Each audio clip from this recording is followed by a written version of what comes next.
ate nga sirina mulimu. Bakugambye ogenda ofuna omulimu okole. That is the contradiction. Bakugambye genda ofuna omulimu okole ove ku bantu.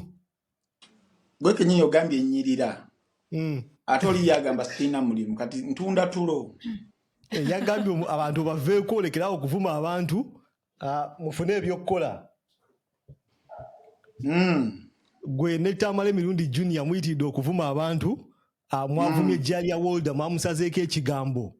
Temulina facts naye mulowooza mulina facts. Mwena kati mwekuŋŋaanyiza nga bifeeri yabwe bibeera. Omanyi tulina bikatogole ku TikTok. Twagira app ya TikTok eriko ebiwemmeneku n'ebiwudduma ebimpemempeme ebizingu bigaana byekuŋŋaanya ne bigamba katukuba ono. Maybe tumukuba atuwe ssente, maybe tumukuba tumuje. Ntambi va ku bantu. Muvubuka gwe va ku bantu noonya omulimu okole. Ogwo si mulimu. Omulimu gwammwe kugamba kutambuza bigambo kujubisa muteeka mu supu. Mukumamu omuliro mu lutalo. Kye kigenda maaso Frank? Ndi bulungi nnyo muganda wange. Jali omwagaza ki yakola ki? Ndowooza abantu butategeera bulungi kimala. Story eyo nagikola ku Monday. Naye sisuubira nti nno nina we namulebula. Kuba nagamba yali atambuza delivery. Delivery ndowooza mu lulimi olwangungu kyenjogera okitegeera mumuluka kumuluka. Okitegeera? Ate nga sinze yabyogera yabyeyogerera. Kati nze omulimu gwange ogw'amawulire ebiseera ebisinga nkola references. And I referred to one of her interviews she did. So awumba nayongeramu kyawo. Did I invent a new will nti nakyeteekawo bwete soba yakyogera. Zidagala omuntu aveeyo agambe nti mu interview eno wayogera ekintu bwekiti nga si kituufu. Okitegeera. I was trying to profile someone okumutegeeza abantu mulimu gw'amawulire we don't presume and assume that everyone abatulaba omuntu aba amumanyi. No tubeera ffe abaweereza era bagamba nti olina kusooka kweyanjula kagibere emyaka emeka gy'omazeeko n'oba omazeeko myaka 5 buli wojja ku mpewo olina okweyanjula because obeera with that one person abazze omulundi gwe ogusooka. Kati nze ebiseera ebisinga if I'm going to analyze an issue ng'erimu personality mba nina osooka okuanalyzing oba okuprofilinga personality nga ye amannya ge yazaalibwa ddi yazaalibwawo abani abamuzaala yali akola mirimu ki esaabaze naakola giriwa all that's what I said in that interview. So I don't think there is ng'oggyeko obubumbatuutu bw'abantu abatategeera omanya okutegeera si kwa buwaze. Sigenda kaka muntu kutegeera guge mazima. Ate n'olumu n'omubaka mbidde yatugambye nti olumu byayogera tebitegeeze abatayagala buli mwa bitegeere. But sometimes nze neyo sigenda I try to be as direct and open as I can. So to answer your question, one, I don't have anything against that woman or that lady. I'm an analyst who analyzes social, current affairs and political issues at hand. And her fight with Bruno K yali at hand at that time. So I picked interest as everyone else did. And I tried to analyze the situation. So who said that nayogera bitaliyo? Who said so? Yali sistange full figure. We yagambye. Yagambye temulina milimo omulimu gwammwe kuvuma abantu na kusala bigambo so mugene mufune emirimu mutandika okukola. Kati Shaba mukama mulungi nnyo nti oli obbi wange. Nze nasoma. Kituufu wasoma. There's evidence of that. Yes. Nasoma mukama yannyamba bazadde bange tebankotogera. Berekereza buli kimu kye baali basobola ne bampeerera. Ne bantuusa ne ku university n'ensoma. Essaawa zino nina byensoma nga nze abyeweerera. Soka weebuuze olaba omuntu ataasoma yalina omulimu. Olufa abaasoma. Naye ate ng'okuba nnyo leero kiki? No, tubeere serious. Omuntu nga talina wadde ya mugigi. Omugigi ogumanyi? Naye nga yalina waakola. Ogumanyi omugigi gwa church. Kuba gwe tegwetaagisa bisaanyizo bingi teguliko na kusasula ndowooza school fees. Buli omu agusoma. Buli omu aba alina okugusoma. Naye olaba n'oli teyagusoma tagulina wadde ogutandikirwako ogutaliko wadde school fees. Olonzo omusajja yeerekereza emyaka 18 n'engenda n'ensoma kumpi emyaka 2 era nga nkyasoma. Notuuka ku kasozi k'abayivu. Nenkava nako n'engenda ewalala n'ewalala. n'ogamba munze sina mulimu naye ate oli atalina wadde ya mugigi yalina omulimu ndowooza obeerako ekikyamu oba osobola okulowooza bw'otyo okitegeera so saagala nnyo kwataakinga abantu but I have all the rights to defend myself especially when someone yannumbye that woman nze simulinako buzibu ng'omuntu and I'm also very okay for her to say anything about me because I will defend myself. Unfortunately, on her side, she doesn't want anyone to say anything about her.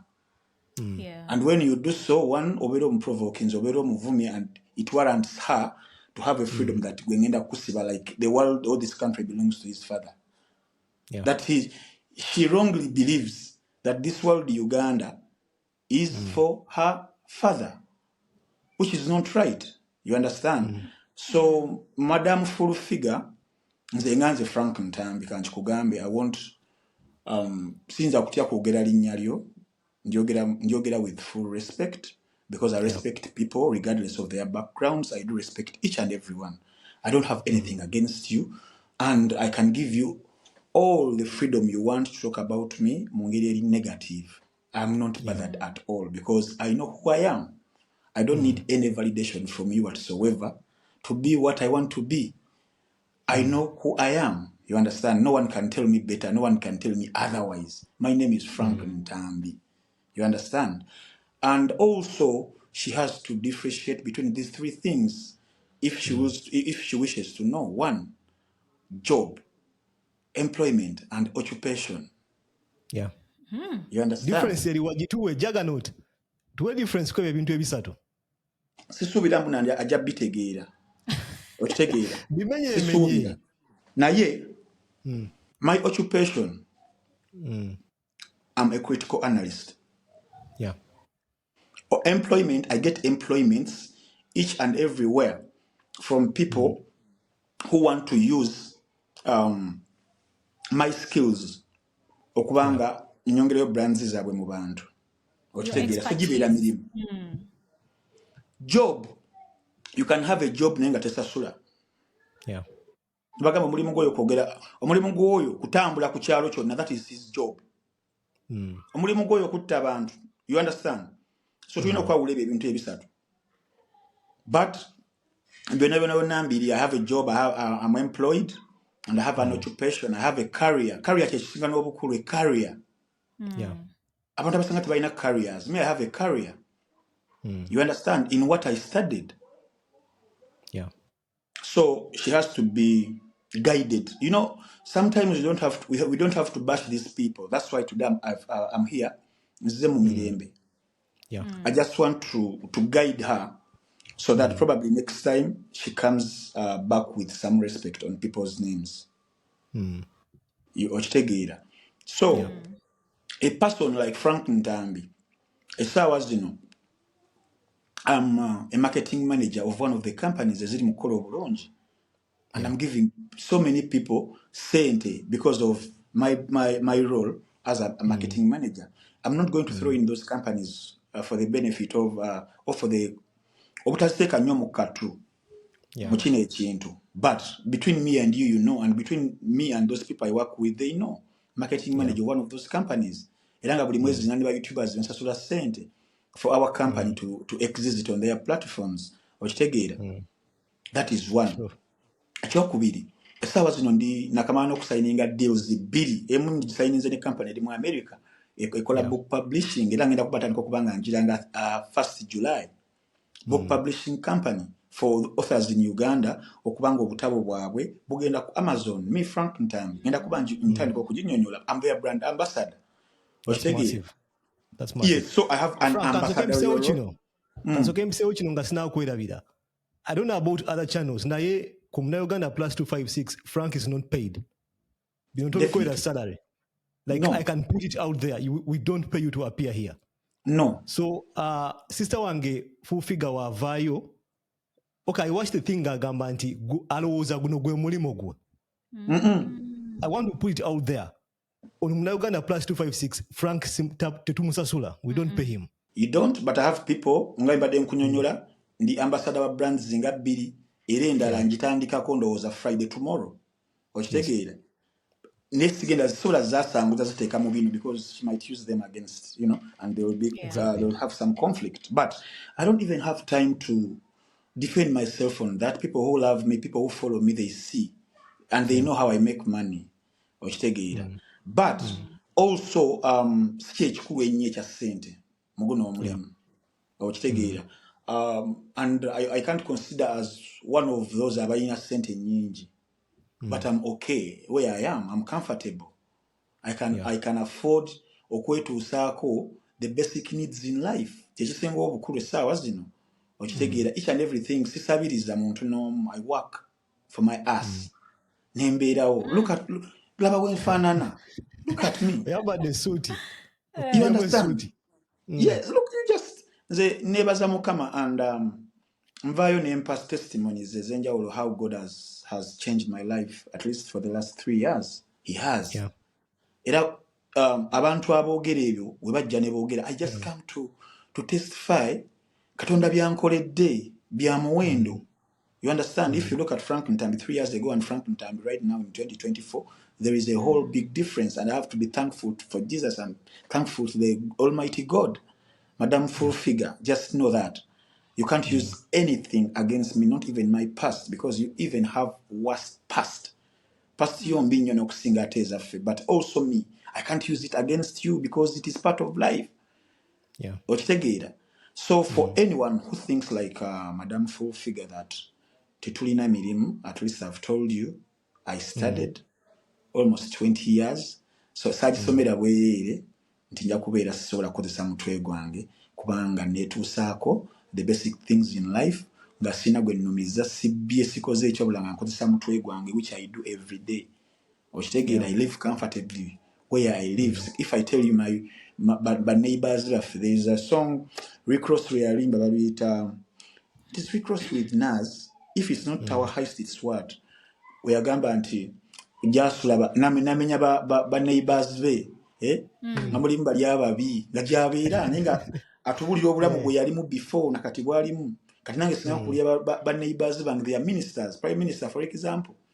She's one of my neighbors in neighborhood jembeera yomu kuba neighbors bange bembuzaako buli lunaku naba bambuzaako. You go and ask her, she knows me by name, and so many other people. So that's how, or that's where God has enabled me to be in 2024.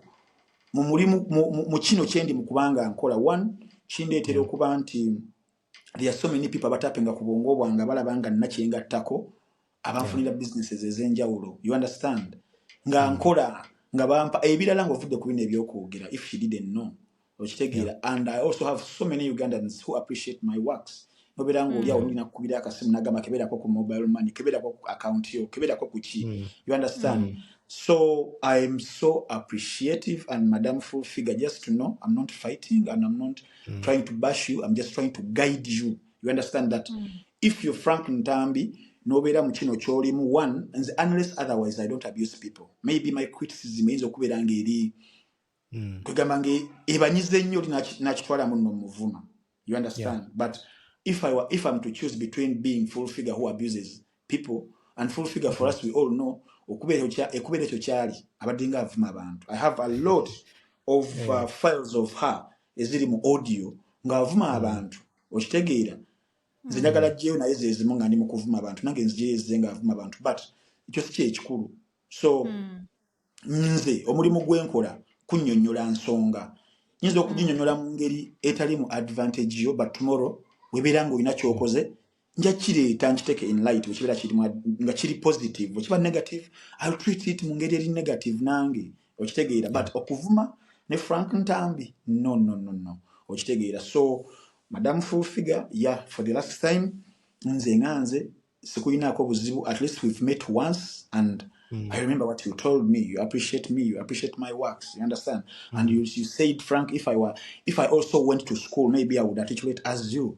That's what she said. If you were Katonda, that's what she told me. Like Frank, now ekikubeeza wano mu waggulu waffe, when you went to school, so kimbagamba bannange mwena abalaba oba tewasoma ddayo osiikinga amagezi, oba tosomye at least passing eri abaana bo basome, because kiruma mu bukulu. okitegeera kirumira ddala mu bukulu waliwo mistakes zetukola eno mu bukulu naye nga someone ayise mu setup y'essomero for example yes tasobola kubanga abikola ebyo for example nze Frank Ntambi mbere mu kamera muno mpemule as she does every day I cannot obo kitegeera I cannot because siwe bansomesa ekyokubiri tulina abantu bangi betufunirako ensonyi we have parents abakyali alive we have in-laws we have our hobbies abali mu bifo ebyenjawulo I have hobbies of mine abali ba minister ba MPs nina abantu benswalira mu bulamu bwensi for them they don't have nti omuntu akira nawe mule ebigambo nga mutwalo navuma omuntu okumwogoloza and for people who would be complaining it wouldn't be her teyali badde ye of abantu abavuma because abana bona generation ezenge evuma eyigidde ku ye nti it is okay okuvuma otufunamu n'omulimu okitegeera because yatubuulire kiki yayogera ekyamagezi ekyamuweesa omulimu gyonna gyabadde ngaafuna nothing okitegeera sigala muno ye mugezi ennyo atuukiridde nti yasoma ennyo atuukiridde but kubadde kuvuma so mu kuvuma okwo wabanga afuniddemu emirimu gyafunye ne byafunyemu ebirungi because he has ayina waali naye mukama naye amusitudde ayina waali yeevuga azimbye akoze eki naye nga abijjemu occupation ya kuvuma kitegeeza inspiring abaana abalala bangi eyo abalaba nga kiri okay naye kisinga okukwasa ennaku ate bayagala okubanga asiba oba kitegeera so we have to guide our society and me obuzibu bwe nnina nze siwina na full figure ng'omuntu passe because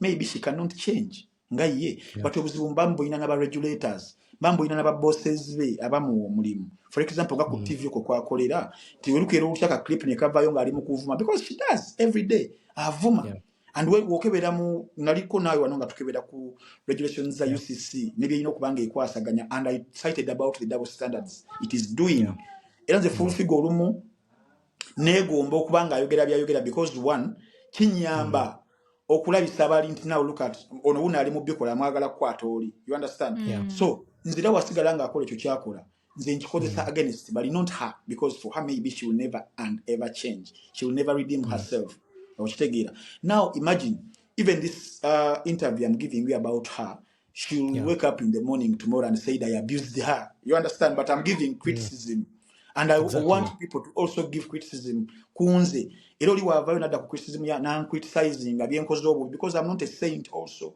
there is the waliwo wensobya I accept it and I change okitegeera because that's what ku criticism Frank yes omanyi Lord bitemu Lord bitemu muwulira yakubyemu ebintu takyakuwa respect yagambye ngenda kakusanyira ka video kalabe naye yagambye yali akurespectinga gw'omu ku blogger abadde upcoming nga mwogera ebimu ku magezi naye kati yakuziza ku zero olw'ensonga za Jalia Walda kamusanyire video girabe kale nenze nyina kyeneewuunya tulina ne ba bloggers abamu boolaba nti kali bagenda batuuka ku mutindo naye nga nabo bakyali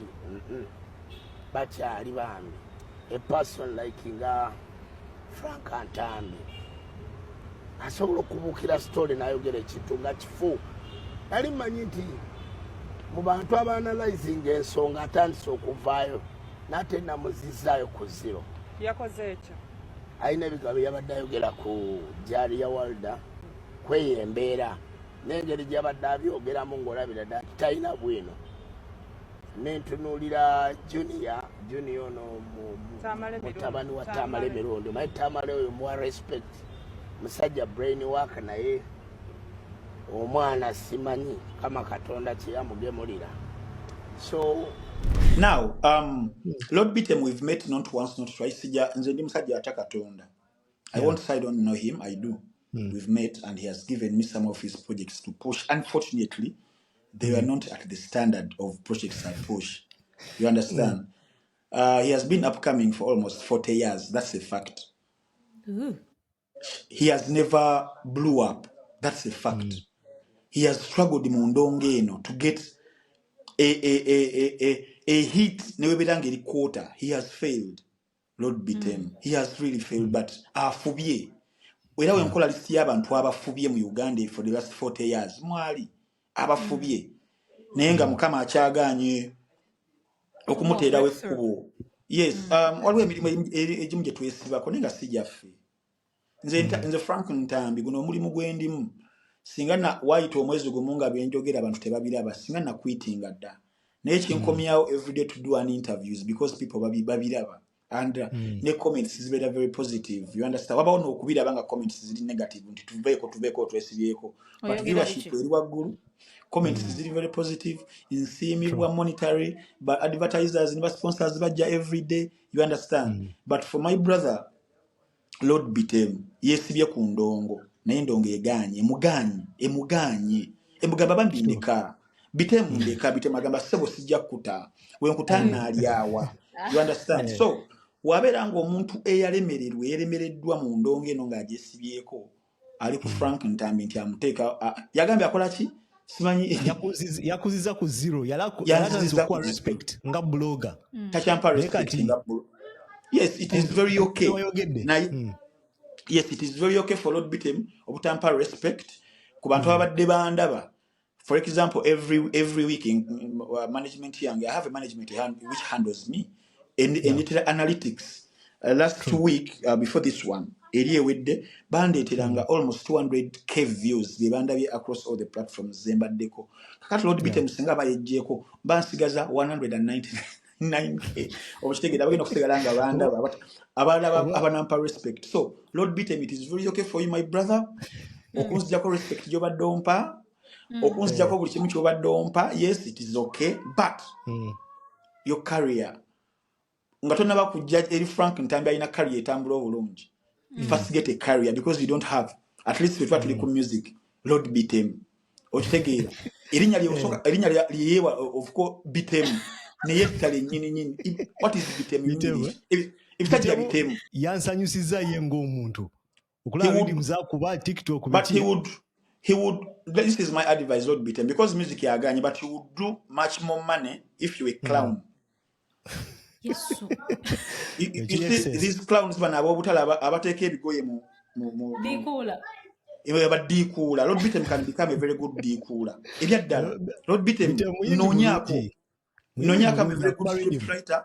I can script for you something very good to be a clown. Okitegeera obirengo bera ku street out kutekemu ebigoye okolobwa dikula, but music no Lord Bitem. And you Lord Bitem to give criticism to Frank Ntambi? No, Lord Bitem. But I love you, Lord Bitem. I think criticism ya Lord Bitem came from a personal level. Rakwa oyogedde ku Muganda we. I don't think it was a professional criticism, in my opinion, anyway. Baluganda. Ainengeri jaitamu Jalia Walda. Jalia lwaki tamuyamba? Lwaki Jalia Walda tisigo ya wolu yimba Lord Bitem? Okusinga okuluwa ani Bruno K. Kuba Lord Bitem muyimbi. My sister Jalia, if Lord Bitem mwinaka kakwato wadeka oba sibling oba nibling Lord Bitem taimana kitegeza wali mwadomu wa project yeyo nomuwa ku sente oba kitegeera but you never did so. Naye kirala ebyaddala ng'ovudde ku byolwali n'okujerega njagala buze Lord Bitem kyenayogera ekikyamu that interview because in fact I was 70% on Walda's side. You understand? I think alabika yalaba clips abantu abasinga obungi balaba clips ku TikTok and they conclude ne bavayo ne bagamba Frank Ntambi yagambye Jalia Walda yeetunda okitegeera naye yagamba yali yeetunda byali bigambo bye like it's not lies byali bigambo kati abantu abatagira ba interview ye be balowooza ati Ntambi yali amussa wansi, you understand, but byali bigambo bye nene ngamba n'okugamba because I gave an example ne ngamba ti story y'omukyalo oyo ezaamu abantu abala amaanyi abalina dark past okitegeera ne ngamba n'okugamba nti kirungi yalaba ne Katonda nti she's full of confidence okuba nti no ayita past eyo n'agireeta mu kaseera kano ng'alina waali. I was on her side and I cited examples z'abantu nga Oprah Winfrey. Oprah mu 1986 nga channel gundi yabwe yaka premieringa Oprah Winfrey yavayo n'agamba nti cousin we yamukwata nga ye Oprah ine emyaka 9 namukwata up to 14 years, imagine 5 years nga bakudefilinga okitegeera nene ngamba nti omukyalo oyo kati omukuba singa okuweebwa ekitiibwa mu nsi yonna netita examples z'abantu abalabadde bakola obwamalaya ba Black China bakadi bya bakola ngo ba stripping ba Channing Tatum ba Brad Pitt ningamba leka tusaba zino look at their lives ningamba obulamu bwa Walda obwa past bwa influences obwa future because yakola buli kimu okulaba nti olugero akola ki alukyusa. So when I say so, why would people come out for my head that I'm putting the woman down? No, I'm someone who gives a lot of relevant examples to paint a vivid image to my audience. I think balaba clips, that should be the problem. So okwogera maybe. kuluyimba Frank Ntambi okwogera kuluyimba lwa Bruno K ne Jalia Walda. What are your thoughts? Video wagirabye? Unfortunately, no. Tagirabe, and it is intentional. One, and this goes to my brother Bruno. Yeah. And for all artists out there who care about their brands. Yeah. And I'm going to give vivid examples too. You see, what happened between those two, like one commissioned the other to come up with a song. And then, in the process, we have had okwetwala kwabwe okutanyuma kusaidi zombi. Onadala kusaidi y'omukyala tekwanyuma nnyo ku brand ya Bruno mbalengena mu Bruno Fernandez ya Bruno K. Okitegeera. Kati abantu ebiseera ebisinga, if they care about their brands, you know what they do?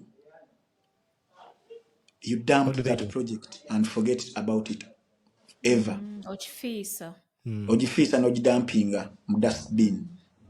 Okitegeera. But Frank, maybe kandoze nkufunye bulungi. Kyogamba Bruno K yandi dumpings oluyimba luno.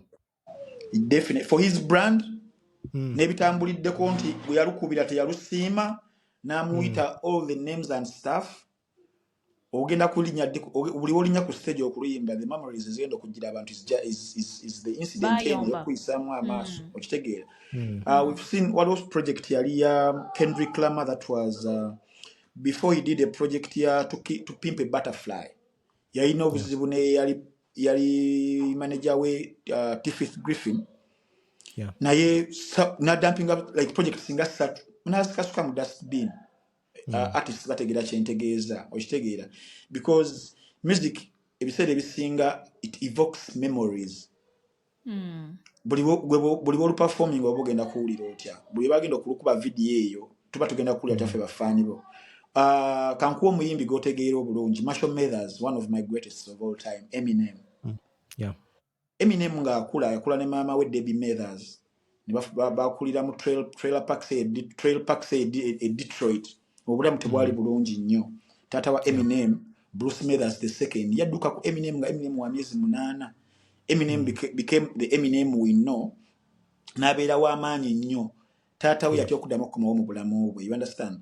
Eminem yalina resentment y'amaanyi eri taata we eri ne family ye okutwaliza awamu naddala Debbie Mathers. Yamukubiranga ennyimba. Waliwo oluyimba lwe yamukubira bayita cleaning out the closet. Okitegeera ng'akuba maama we ekigambo ku kigambo ba for ba. Eminem mu album ye mu 2012 gye bayita Marshall Mathers LP2 yakuba oluyimba bali baluyita Headlights ne Trace ng'ali mu kwetondera maama we olwo naye amaze okufuna muwala we amaze okukula nga akitegedde maama kye yayitangamu. You understand? N'akuba oluyimba nga yetondera maama we n'agamba n'okugamba nti I cringe every time that song is played on the radio. Awulira nga radio yagana kujaasa amuli agamba nze yabiyimba ku maama wange bino. Okitegeera naye nga tekikyasoboka because lwali distributed wangi nnyo. Kakati for if I were Bruno K, one whichever man omukazi zayogerako nzinonya nenzimuwa. Okitegeera project nenjikola kinenjabira but for Bruno's side naye asobola okugamba nti yakikoze nga ayagala kujjawo kiri nti yabba alaga abantu ne video ya shooting bwabaleme kulowooza otherwise. Oba okitegeera so nze munzi saalulabye already nti luliko ebyo kati tetukyalina the other feel gye twalina nga badropinze audio that video gye twalaba nga Bruno kagenze maka gaabwe bali mu kuluyimba maama omwana akaba maama you know those moments abasinga zaatukabya amaziga ne those bazita tears of passion.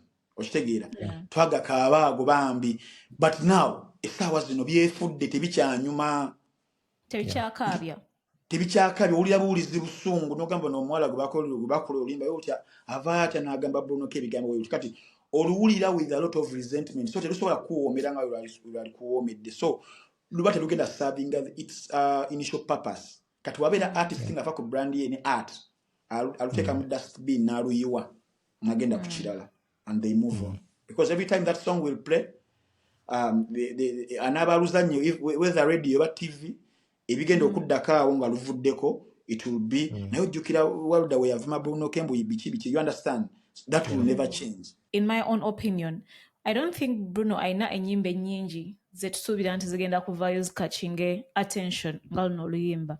So probably he couldn't lose the project for his own backup oba asobole okuba nga alina ekintu kyasigaza to him.